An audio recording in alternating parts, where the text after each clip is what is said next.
Om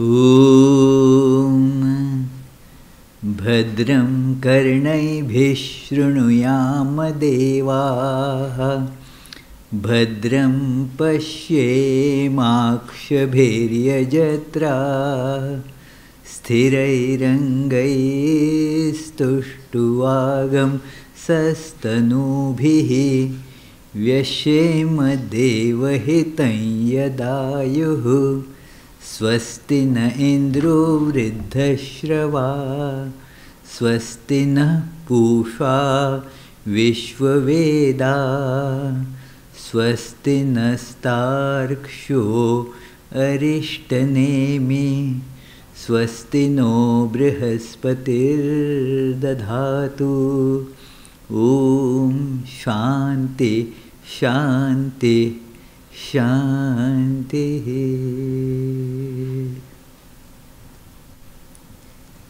Let us now pray together. We offer our salutations to the all-loving being who endows all beings with consciousness. We meditate on the Lord, who is the origin of the universe.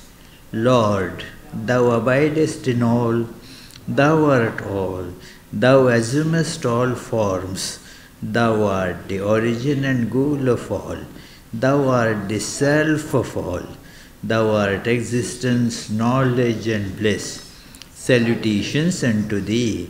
May the world be peaceful, may the wicked become gentle, may all creatures think of mutual welfare, may their minds be occupied with what is spiritual and abiding. May our hearts be immersed in selfless love for the Lord. Peace, peace, peace be unto all. Today's topic, as you know, is staying young forever. And there is the famous Bob Dylan song on this theme. And we are very fortunate to have Maya and Sujata presenting this song here this evening. And you are all welcome to join in singing along with them. Probably I think the plan is you will sing first and then everybody will be repeating next time. Excellent. Okay, so please, they are wonderful singers. Maya plays the guitar and sings, and Sujata only gives loud and beautiful sonorous voice. So, and they have performed here before, but this is after a long time today that we have the fortune of getting them in our midst. So, all the best.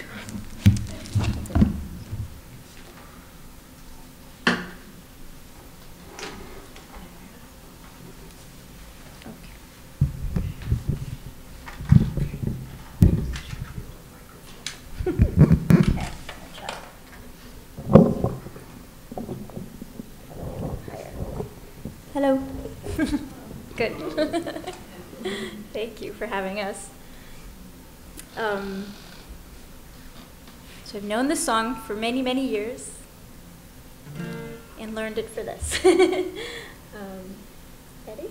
So we'll sing it once through and then you can join along with us.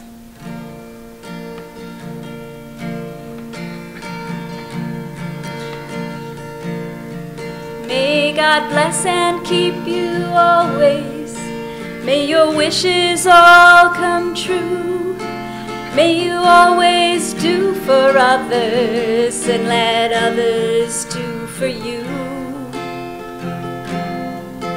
May you build a ladder to the stars, climb on every rung, and may you stay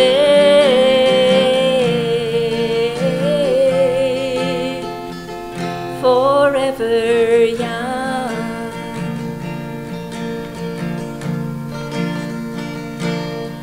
May you grow up to be righteous.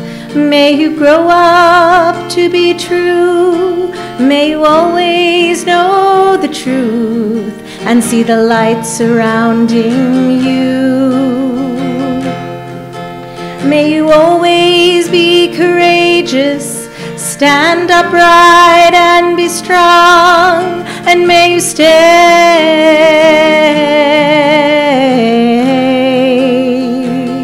forever young. Forever young.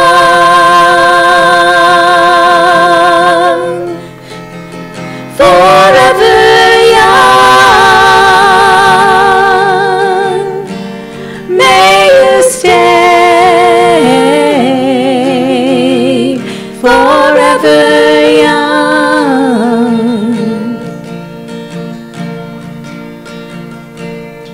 May your hands always be busy.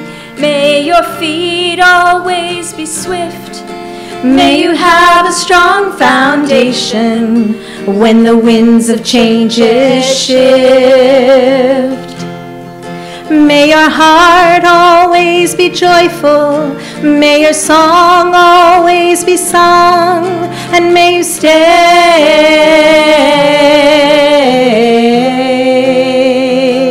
forever young.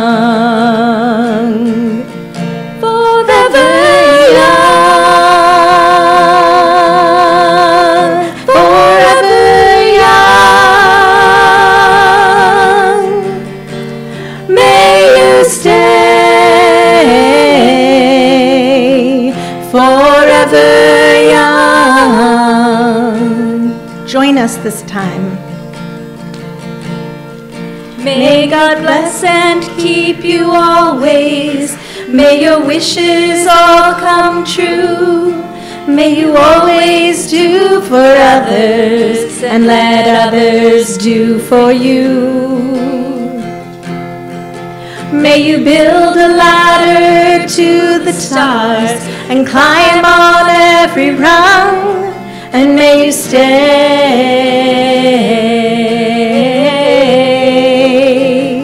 forever young. Forever young. Forever young.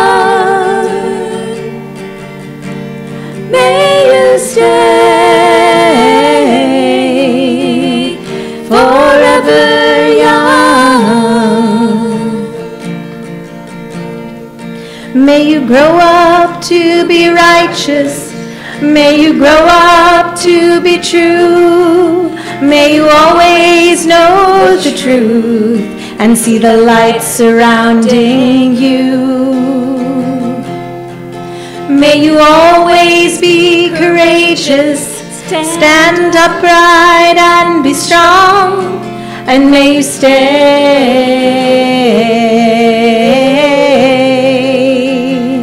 forever young. Forever young.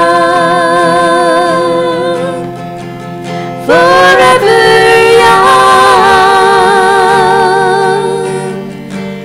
May you stay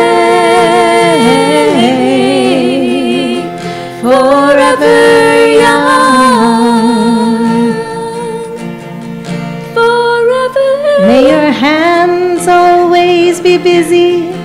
May your feet always be swift. May you have a strong foundation when the winds around you shift. May your heart always be joyful. May your song always be sung, and may you stay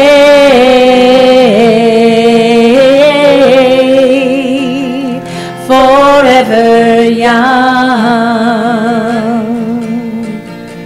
Forever young. Forever young. May you stay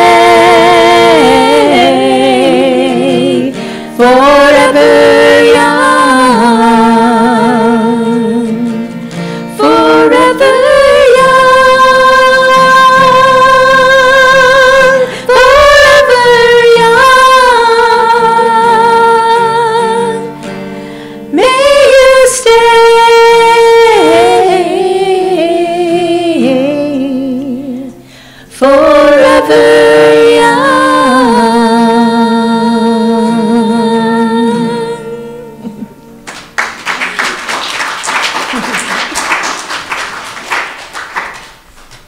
all need a younger sister to get us back on track sometimes.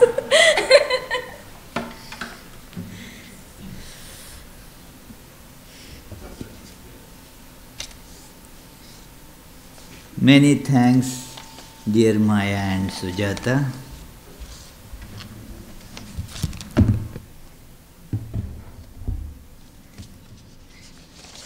Nobel laureate, wonderful poet and singer Bob Dylan's this particular song is like the feeling that almost every heart has, that let me stay young forever. There is something that one must try to see, why do we get this feeling about being young or stay young forever? A little child doesn't feel that let me stay child forever. Wants to grow, wants to become a young boy or a young girl. It is wants to grow. Everybody, that wants to grow up to becoming a young person, and then wants to stay like that forever. It is, and why so? Now, what is this about youth?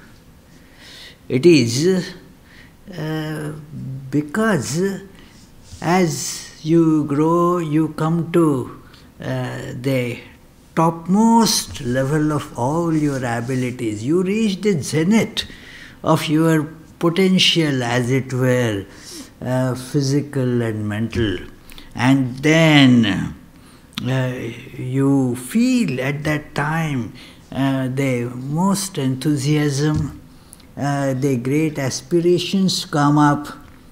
No problems seem to be too big to overcome.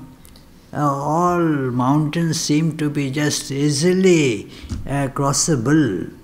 All hurdles seem to be nothing. And that is youth. That yes, I can do everything. That confidence is there. And not just empty confidence, but then there is the readiness to put in all efforts to get all that done. There appears, that energy is there to do everything that I want to do. So, this is the pinnacle, the Mount Everest, as you can say, of the human physical achievements. You will see also that even the great achievers in the field of science, in the field of art and poetry, they achieved their best at their, that kind of age. Then they continued to achieve things, but their greatest achievement was already accomplished when they were at that youthful age. Therefore all we want is, to stay young. It is, and what is this staying young? And we know that as body we can never stay young. We cannot live forever physically. We cannot stay young physically forever.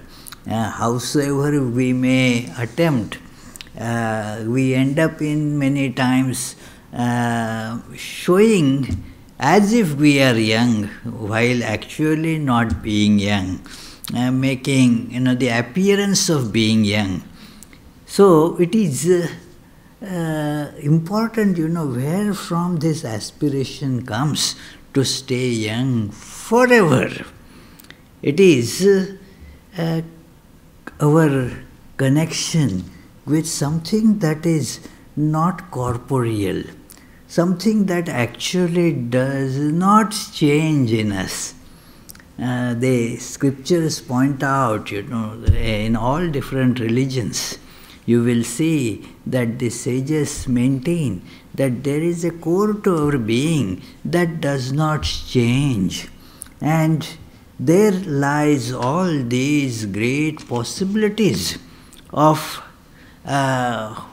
being ever present, ever fully the potential is getting expressed at that level. We become omnipotent. There is a core in us where we can become omnipotent, omniscient. It is omnipresent. It is, but it is something beyond this physical frame. And therefore, as you see in this beautiful poem, you already heard and many of you probably joined. I didn't hear much loud voice from the audience anyway, but probably mentally you were all singing. So it is, that I was told actually, that when people will hear them singing, they would compare that, well, they will not be able to sing like them, and so will keep quiet. That was the prediction from one of our members just before the program began. So it is, but anyway, you all must be humming. At least mentally, you were reciting those beautiful words that it is, the idea is very subtly presented that you have to do for others and let others do for you. What is it? That it is separation from your own physical frame. The others and you, so to say, intermingle. It becomes kind of a oneness, that same one being in all different bodies. That is how you can manifest the idea of loving oneness. It is not that the pieces of flesh have to, actually tie together, become one. That doesn't last.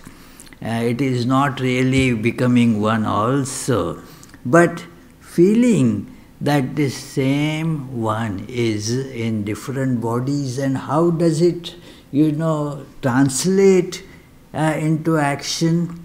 That it is you work for others and let the others work for you. Disidentification from I and this particular piece of flesh and blood. So it is, and thus what happens is practically you learn to go beyond this measure of your particularized body. You go higher and higher. This is a practical lesson, friends, that when you learn to feel for others, and that those feelings are, when feelings are genuine, they get followed by the actions as well. It is, that is how, if there is love, the efforts to care, efforts to serve, they automatically follow. So, and it gradually makes one expand. The idea that I am just in this body gets transformed, evolved further to see the same I in different bodies. It is a very important conclusion in all different Vedanta texts, and as experienced by Sri Ramakrishna several times, that it is the same I that manifests in different bodies, and this ideal is to be achieved, and this is how we can stay young forever. Identified with body, we are born, we grow, we change. It is like that little poem that I like. In our childhood, that poem was taught in our school, that these transformations, physical transformations happen, and that is the kind of life story of everyone. Solomon Grande, born on Monday, christened on Tuesday, married on Wednesday, ill on Thursday, worse on Friday, died on Saturday, buried on Sunday. That is the story of Solomon Grande.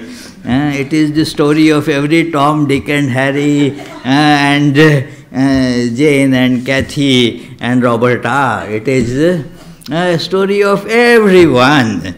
Biography at the level of body, that's everyone's biography.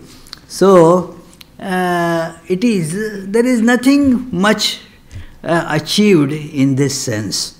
But when we learn that there is an unchanging core to our being, and we are aware of that, on the basis of that unchanging core, we make promises, we make commitments, we say that yes, I will do that. If that refers to body, body keeps on changing. Then who is to do that? How do we always experience continuity in spite of the change? And that is because we all know that there is a core in us that does not change. And that core, and it is here that all these teachings become, or all the wonderful emotions brought out in this poem, they become applicable to this core that is common to every single being. We are not different there. We are identical there. It is like you may be, bottles of water. Somebody may be sipping from this bottle, somebody from that bottle. Some bottles may be in the store, some stores, some somewhere else. All bottles may be different, but the water is same. And after all, that is the important thing in the bottle. Nobody drinks the bottle, as it were. We hold the bottle, and then you don't go to buy bottle really, you go to buy water. So that is how, just imagine as if we are all bottles. All of us are like bottles. And this core in us, unchanging core of our being, is that which is the most important thing in life. It is there all the capabilities of our achievements, as it were, are stored, are invested there. That, for example, we all want to be happy. Nobody wants to be sad. We all want peace. Nobody wants to be restless. We all want to do good, and nobody wants to deliberately do bad as such. And all these things, where is the source of these things? Like when we want to be happy, and we need to discover this store, the place where this happiness is, and that is in this core of our being. And this is to be investigated. There, in some text of Vedanta, it is told that, well, this is to be investigated. Where is this? This should be the goal and the endeavor of all that we do. The endeavor that must be supermost in our awareness, that I want to get this, because that is what we actually want. And it is here that we are what we feel as young aspirants it is that I am omnipotent, I can do anything. As bodies, what can we do? We soon realize that as bodies I can't do much, but at that core I am omnipotent, I am omnipresent, I am omniscient, I am happiness itself, and therefore that becomes, whether we accept it or we don't accept it, that becomes the goal of our life. When we knowingly pursue it, we get there faster. If we don't know, then gradually we have to come to that understanding that that is the goal of life. In short, that core of our being is called God. God who dwells in us. That God who is in us, and it is that, and God is everywhere also. That who is everywhere has to be in me too. That which is everywhere is in me too. And so it is to be felt here and gradually realized, brought out, so to say. In Sanskrit, that word is there for it, called Purusha. Purusha means the indweller. The body is to be considered as if it is a town. That is the meaning of this word Puri. Puri means a town. And the indweller of town, like say, you say that I live in city of Providence. So Providence is the city and I am the indweller staying in that city. Similarly, this body also is a place that I stay in. Somehow or other, I have identified myself with the body and thus cannot escape out of it. We Rhode Islanders have this problem too, you know. Generally we don't go out, that becomes our world. Here, that's it, you know. It is, there is a saying that we pack lunch to go to Newport here, you say. So it is because if it is going far away somewhere. So look at the body, we don't want to get separated from it. Although we do it all the time, somehow or other I identify myself with this town that I stay in.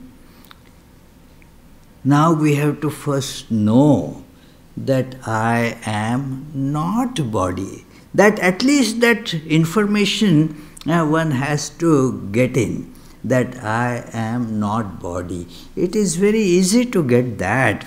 And we have discussed that here many times, to see that I am not this body. Now, what next? The next is to discover that. There are many, many beautiful hymns and the Upanishadic texts which describe this process of separating ourselves from this cage of body. It is, we shall still use the body, but we will not identify ourselves with body.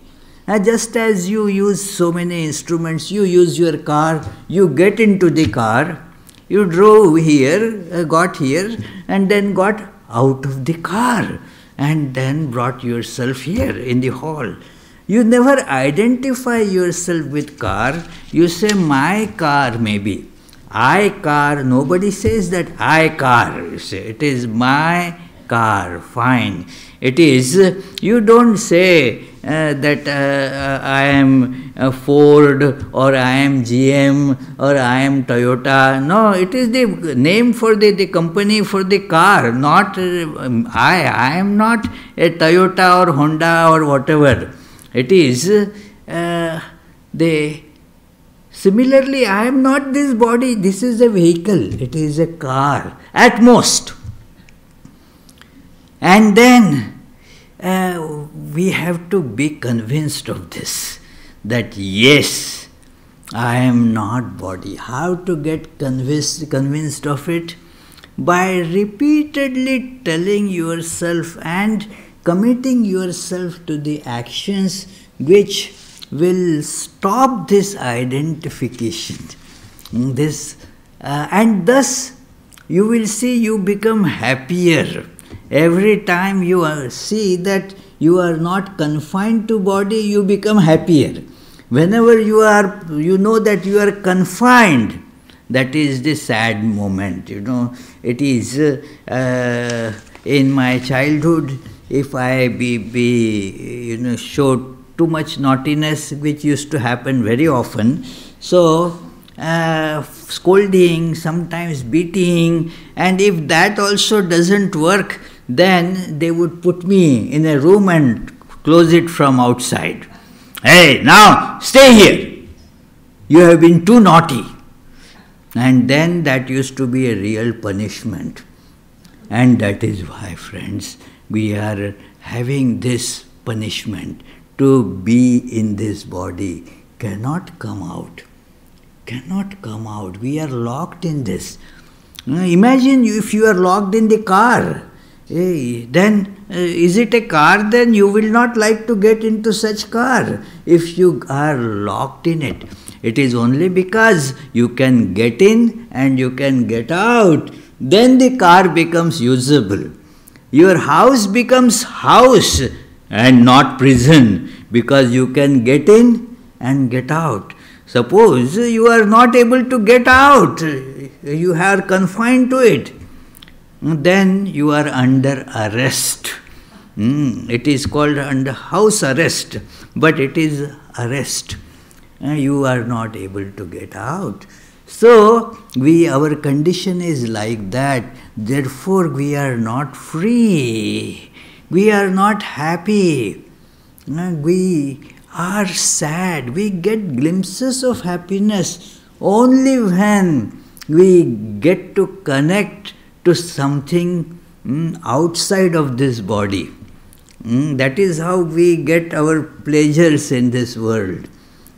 For example, you can see, if I like to eat ice cream there, I hear no happiness. But when the two get connected, then you feel, hey, I am happy. So it is breaking this bondage of body is the theme in all these texts. The hymn that I want to refer to is called Purusha Suktam. A beautiful hymn invoked in many worship rites, because all worships are meant to bring out this knowledge of the self who is the indweller.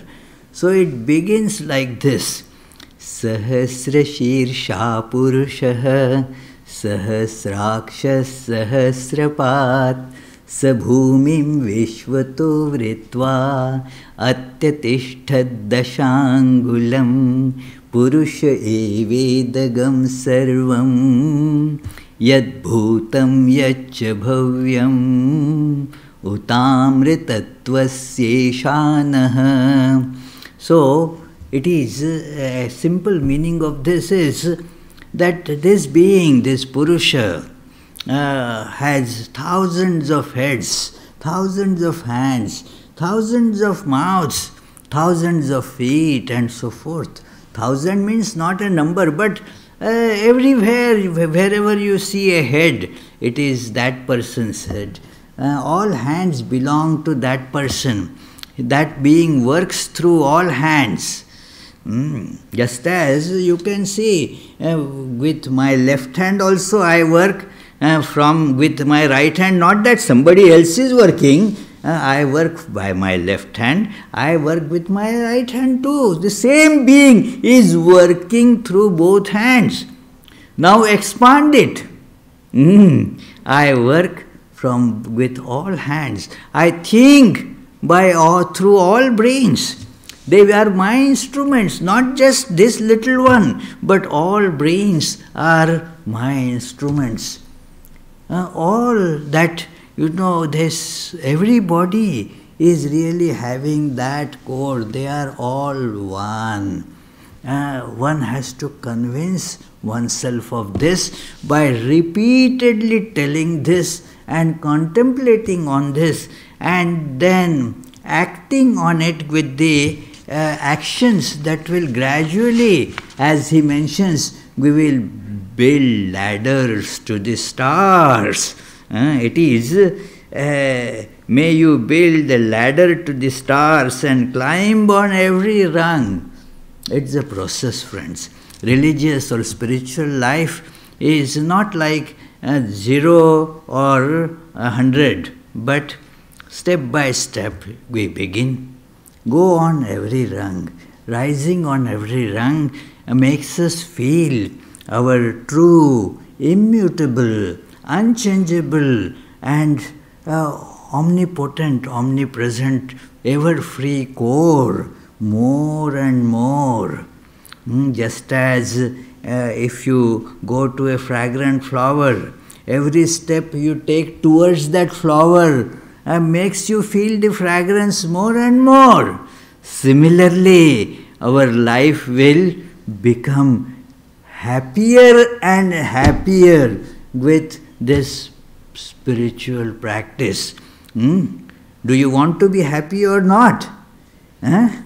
What? No? Who said no? Nobody. Oh, she was, no, okay. Don't accuse her unnecessarily. That's not right. It is, nobody says no to such things. It is, we all want that.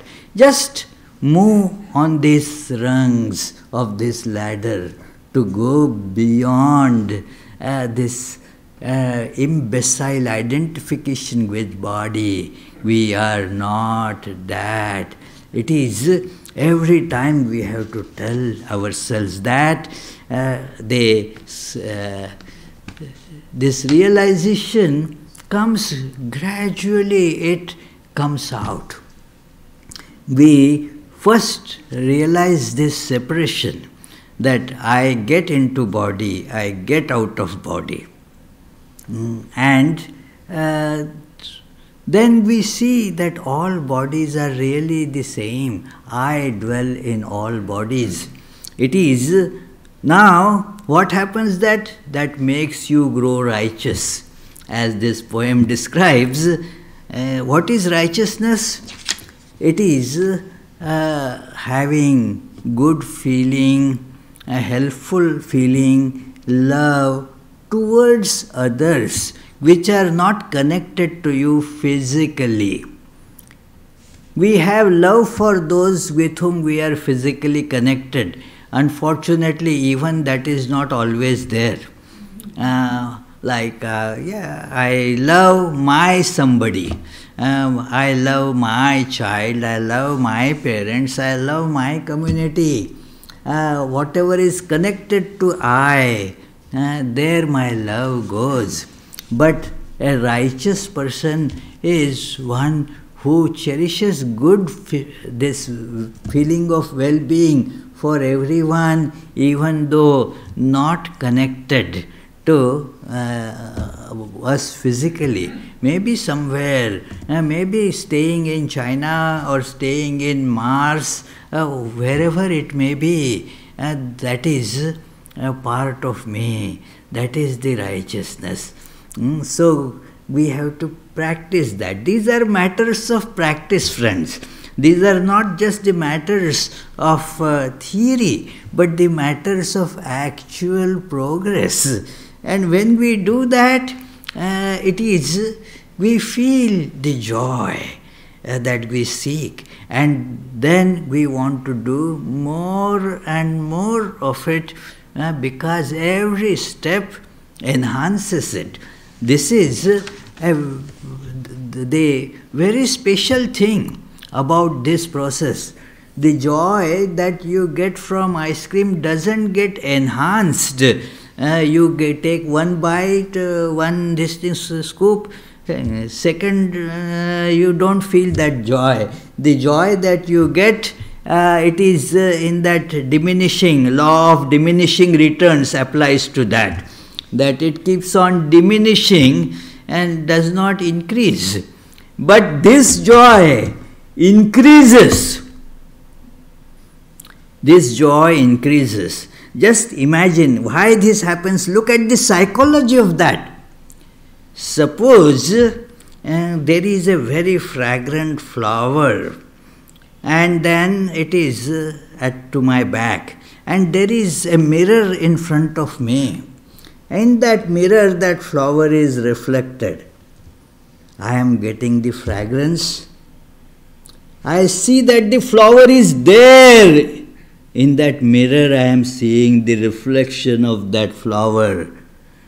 Now, as I go towards the reflection of that flower, what will happen to fragrance?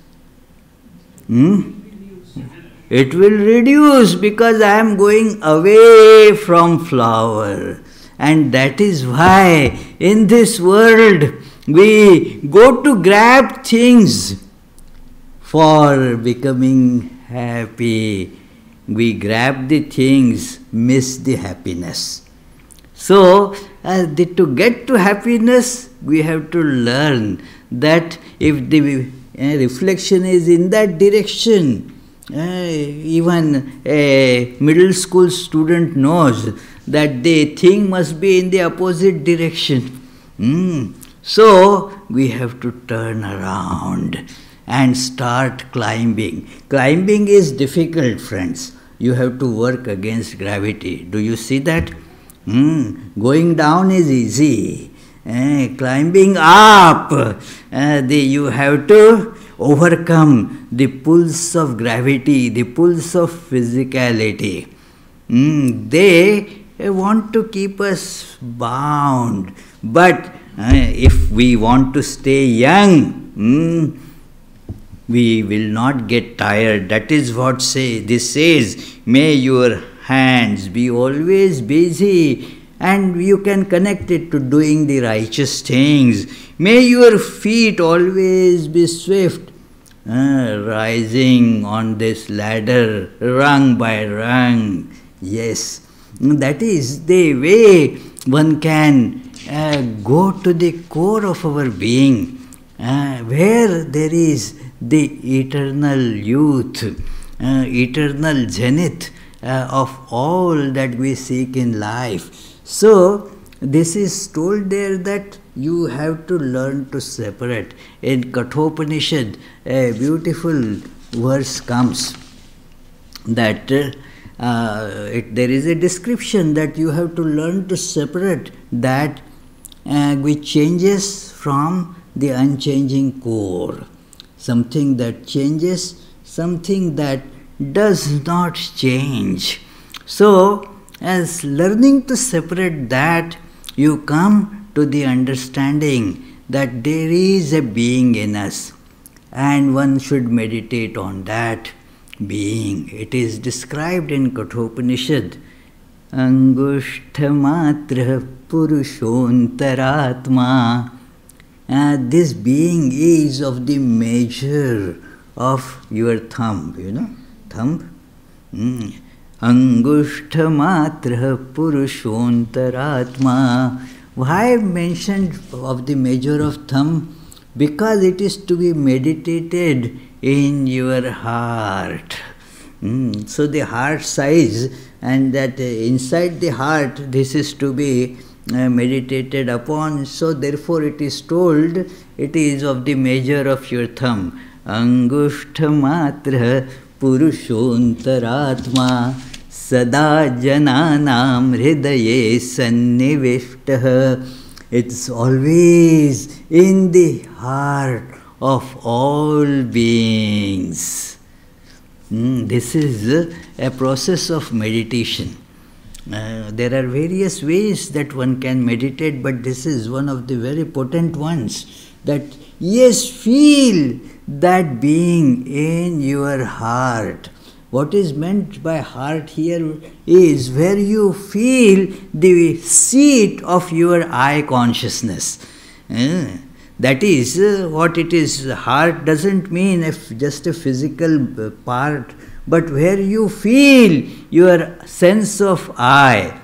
Do you see that you always show here when you want to, indicate yourself? One may, do you ever know somebody saying that, well, I will go to this place holding the ear? You don't do that. You say, I. You point to your chest. So, that is where now imagine and intensely contemplate, meditate on this being. Angushtamatra Purushontaraatma Sada Jananam Hridaye Sannivishtaha. And then next two lines describe how to separate that. How to separate that? It is Tam Swat Sharirat Pravrihet Munjadiva Ishikam Dhairyena Tatshukram Amritam, that it is now from this covering of the body, it is to be separated with great skill. It requires great skill because this changing and unchanging, they have got mixed. They are sticking together so fast that if you are rash, you may destroy both. So you have to be cautious to hold on to the unchanging while separating the changing. And the analogy is given that a stem of grass, one kind of grass, munja, that grass, the stem of it, if you see inside that stem, which itself is pretty thin and narrow, so in that stem there is again inside another core. You have to peel it very softly, with real delicate efforts, very skillful efforts. You have to tear it and take it out. Have you ever tried to peel grapes? Peeling grapes, not very easy. It is because the skin is sticking to the pulp very strongly. And so it is here like this. You separate it slowly, so that this body, is to be separated, but very carefully, not in a rash manner. Otherwise, you will destroy the inner core too. They are sticking together. So that is to be separated. It is Munjadiva Ishikam Dhairyena. And when you separate, that is the source of immortality. That is the source of that which brings us happiness, that which brings us love, that brings us the peace. And that is where we stay young forever. Tat Shukram, Tad Amritam. And that is the immortality. That is the purity. That is the source of all bliss. And this is to be done. This is the practical message, friends, to unfold this covering gradually and see the truth. It is when this verse was being explained by a scholar in a meeting, Sri Ramakrishna's disciple, Swami Adbhutananda, had gone there with another one monk of later generation, but very highly revered Swami Shuddhananda. So Swami Shuddhananda was a big scholar himself, had studied the Upanishads, Vedanta scriptures and all in great details. Adbhutananda had this divine experience, but amongst all the disciples of Sri Ramakrishna, he was the illiterate one. He didn't go to school, he didn't learn even writing, all that. He didn't know anything, but he had that inner realization. He knew the truth. It doesn't require the study of the books as such. So, as the scholar was describing this, he started feeling it as it were it was happening right there. And he told this Swami Shuddhananda, his nickname was Sudhir. Sudhir, that scholar is telling right, exactly, that is how it happens. This scholar is very correct, that is how it happens. That you take this covering off and you realize that immense, that true self, that source of all bliss, where we are free and we achieve what we then set out to achieve, and that will make us stay young forever. Our desire to stay young forever is rooted in this core.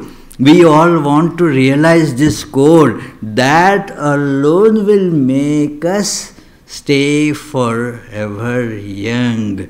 Not injecting Botox or painting our hair or whatever,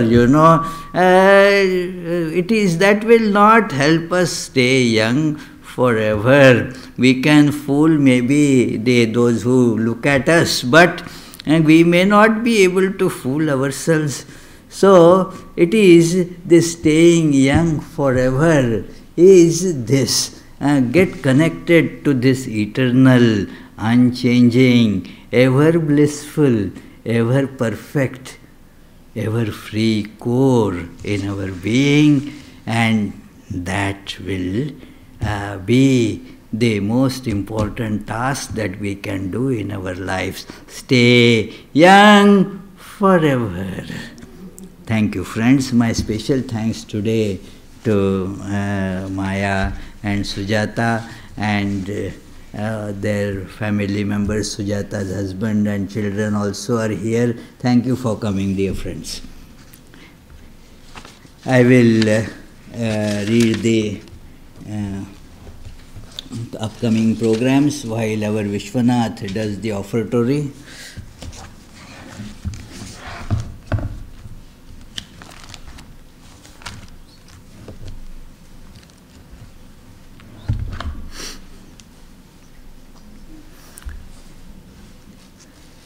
The coming Sunday's discussion is on the topic, can I become a saint? Can I become a saint?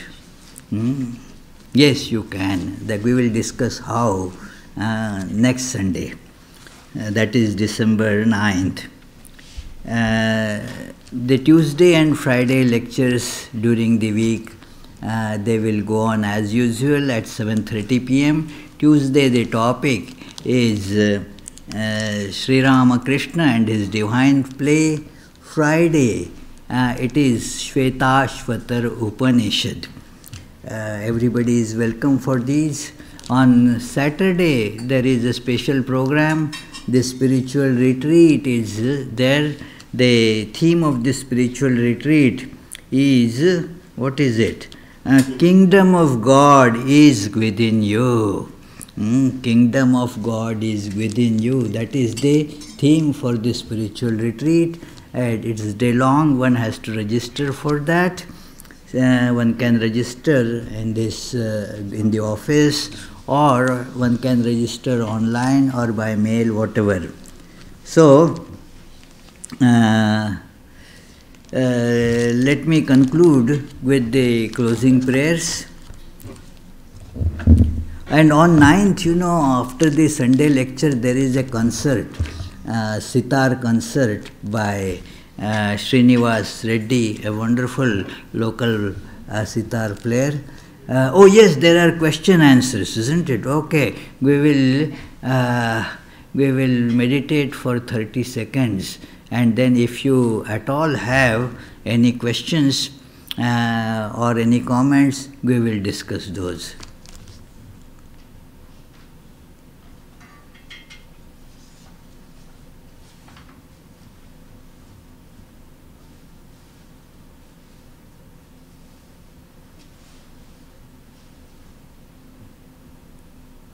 Yes, please.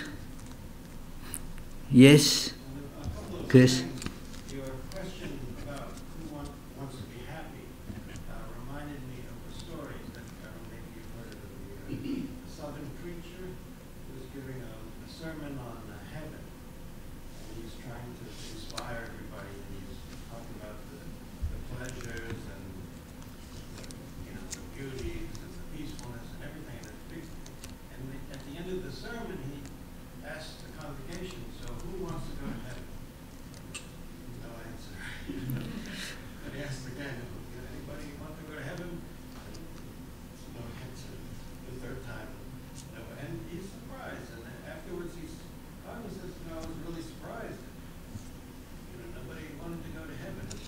So the member of the congregation explains, well, we thought you were trying to put together a load to go right now. Exactly. You put that finger on the right button. That is what happens. The story is really illuminating.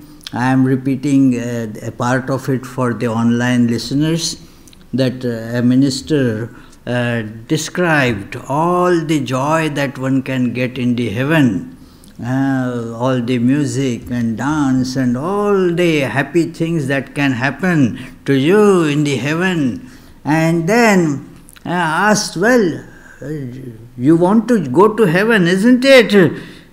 And nobody answered, yes. He was surprised. Again, nobody answered. Then he questioned more deeply, why? You don't want to go to heaven? And they said, well, we thought that you are asking right now. Not right now, I am not, yes, right now I think I have to go to Starbucks or something like that. It is. It is. So, going to heaven is, and that points out the truth.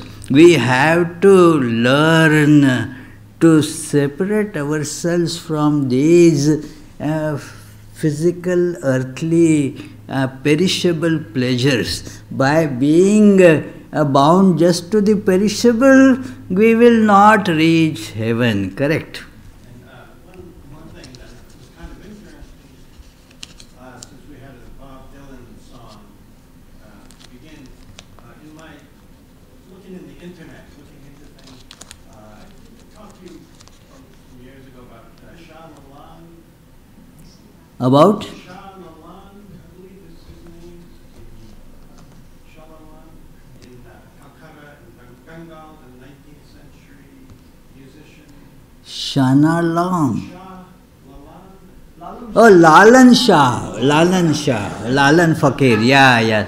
Lalan Fakir. We sing many of his songs sometimes here. Lalan Fakir. Yeah. So I looked into, you can find on YouTube if you Yeah, many songs are there.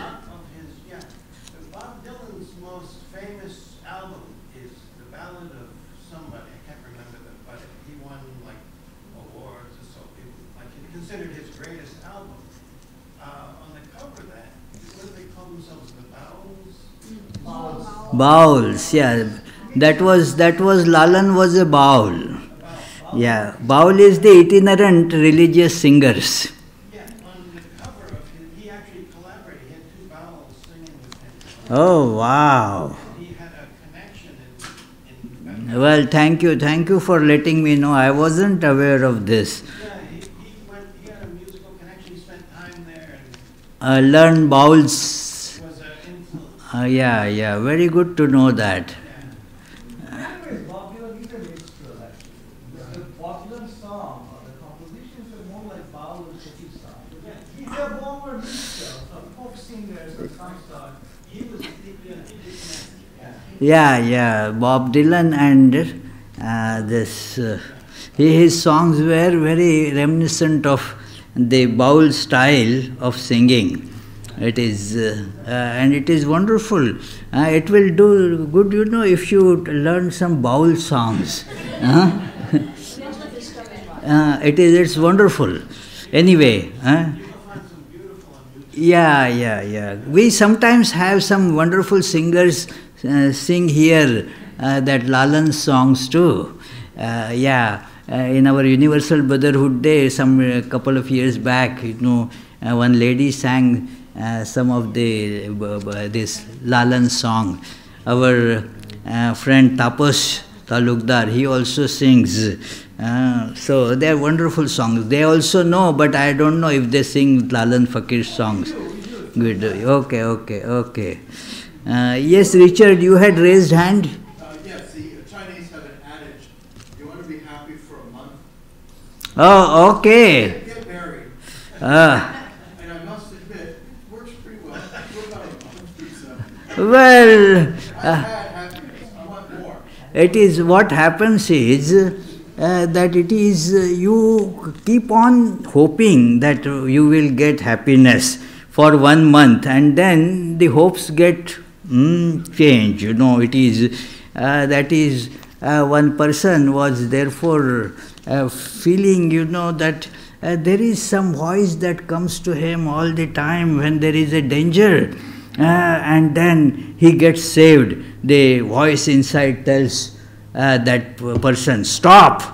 And then once that person, after being saved like that, asked that, well, who are you? Well, I am God, I am your benefactor, I save you all the time. Thank you, God, thank you very much. But I have one question. What were you doing when I was getting married? So it is like that. It is just an extension of, chocolate. That you feel that you will be happy by having the chocolate. Similarly, one feels happy. I will be happy if I get some such thing. But it is just a hope. That is basically, hoping against hope. It is never going to work because there is no source of happiness in any of those things. One has to learn, therefore, to separate oneself from this cage of body, and thus you feel that happiness. Thank you, friends. I will chant the closing prayers, then we will have the Arati, and then you are all invited to join the soup supper. May the Divine, who is Father in heaven of the Christians, Holy One of the Jewish faith, Allah of the Muslims, Buddha of the Buddhists, Tao of the Taoists, Great Spirit of the Native Americans, Ahur Mazda of the Zoroastrians, and Brahman of the Hindus, lead us from the unreal to the real, from darkness to light, from death to immortality. May the all-loving being manifest himself unto us and grant us abiding understanding and all-consuming divine love. Peace, peace, peace be unto all.